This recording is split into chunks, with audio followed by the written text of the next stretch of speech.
Hello, my name is Arthur, and in this video I said I'd come back and do a little rundown on how the project sort of works. I'm not qualified to teach scripting real time or anything like that. So I'm just going to show script and give an explanation as to sort of how the project works, so how the pieces fit together makes more sense. Um, It'll only be useful to some people looking for some ideas and maybe wanting to see some script. So we'll run the thing, and the first thing we're going to look at is box select. Now, right now, box select, and well, let's turn that off so we can't see it. We'll go into soldier and we'll turn off his view area so we don't have to look at that. So how the box select works is it's using a rectangle area, and first off it's just drawing the green box for the selection. You'll see when I release, the green box turns blue, and that's a collision shape that exists for 1/10 of a second. And anything in the collision shape sends a signal to the control script and determines if it's a player's unit or an enemy's unit and selects only the player units. So we'll have a quick look at the box select and then get an idea for how the unit script is working. And certain scripts we've already looked at. We've already seen how the turret script works. So we have the control script, the damage zone script, and the unit script to look at, but we'll start with the box select. Now, I'm pretty sure that this box select largely came from a Kids Can Code online tutorial, I think.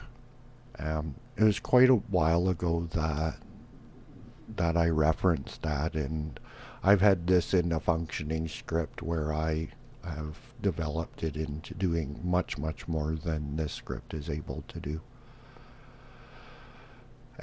Basically, how it works is it's a node 2D, an area called select, a collision shape called rectangle, and a timer set to 1/10 of a second. And the first time the button is clicked, we click the left mouse button to start dragging. The units array has nothing in it because nothing's selected. So it determines that it's dragging. So it's dragging out the shape of the rectangle, and it sets the start point as the click point where we started dragging the rectangle. After that, we're just in mouse motion while it's dragging. We'll update, and update just draws the rectangle, and this color is set to a green. That's I think that means that it's 75% alpha or 25% showing. I think that's what that color means. Then when you release the button, it comes down to LF. So event pressed, more or less event released is here. Dragging becomes false, it updates the rectangle, and it goes to the select function, where it updates again because it does that a lot. And an end position is set where you release the mouse button to define the rectangle that was just drawn in green into variables that can be used to set the shape and extents of the collision shape. So the collision shape starts its timer up. The timer runs for 1/10 of a second. If anything's in the body, the area sends the signal to the script, receiving the onSelect body entered, and whatever body's within the collision shape. So if the body is in the group player, it pushes that body into the units array and iterates through the array, assuming multiple selections are a possibility, and goes through the item in the array, which is each and every body. In this case, it would be the soldier kinematic body. Um, it's a reference to that body, so it can access, is it in the group player? If it's in the group player, it can access the script where a set get called set selected can be flipped from false to true.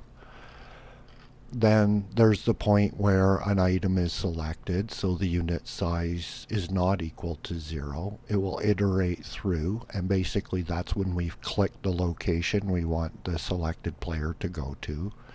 It references each item in the array, finds out if it's a player, sends the command to set selected to false, and sends the move target to the unit GD. So selected and move target are both functions of unit GD, and we'll just put this on the screen. Most of it is self-explanatory and not worth explaining. The animation, direction, play animation, physics process.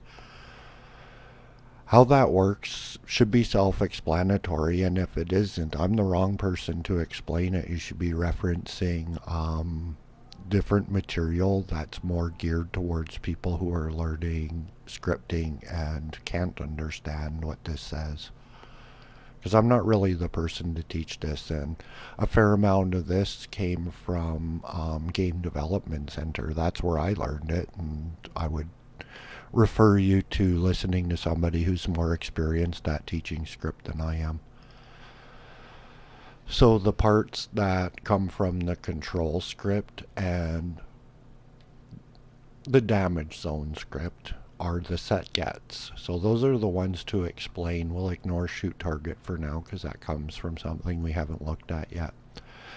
So in GD, in the control script, I talked about setting the selected. Selected visible equals whatever value is sent, and that value is true or false. And what that's talking about is the selected sprite.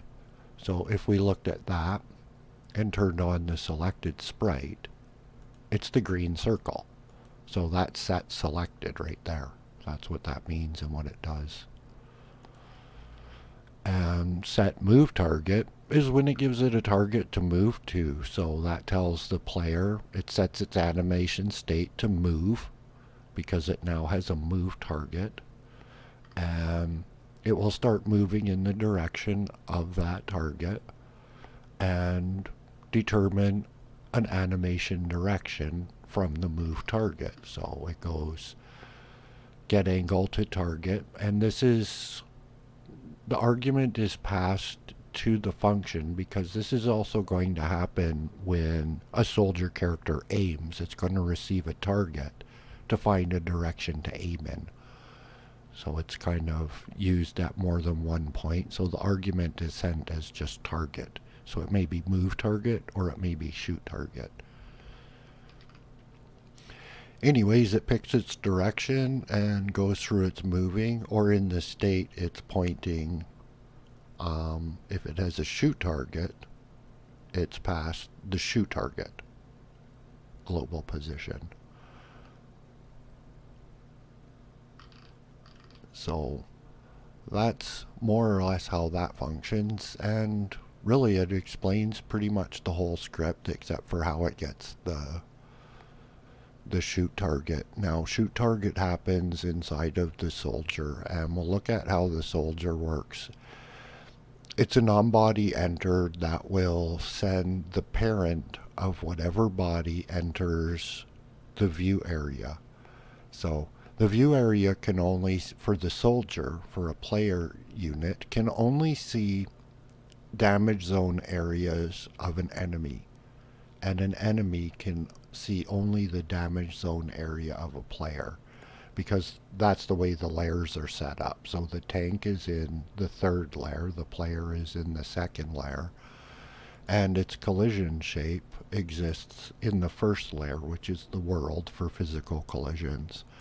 So its collision shape is at its feet, so it can Y sort and doesn't bump into things with its head, and is able to draw over top of an obstacle that it hasn't bumped into yet, because bumping into something happens when its feet enter it.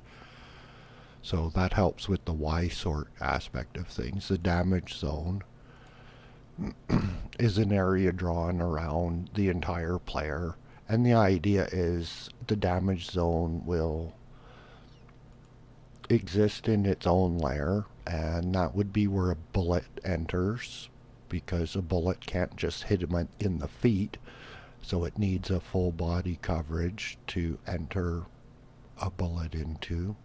And it's also used for the detection radius, as I already explained. So the detection radius, the view area, is only going to look in the layer of an enemy. So if we select that, it's looking in the third layer where the enemy's damage zone area is registering. So anytime something enters a soldier's view radius that is an enemy, it's going to end up at the damage zone script, because that's the only thing it can see. So it will go self get parent, which is the soldier, to be able to set the set get a shoot target, and it will use the area damage zone parent. So the parent of the damage zone would be the tank kinematic body. Currently this is simplified for only one body being able to enter the area, and it does need to be changed to where when it's setting the shoot target, it's pushing the shoot target into an array, and when a target exits, it will have to iterate through, find the body that exited, and remove it from the array, so that more than one target can exist, and it can move from one target to the next target within that array at either at command from control, or as a result of a body exiting and being removed from the array. So hopefully that's a reasonable explanation as to how everything is set up. In the next video we'll look at how to spawn a bullet and get the two characters shooting at each other. Until then, take care.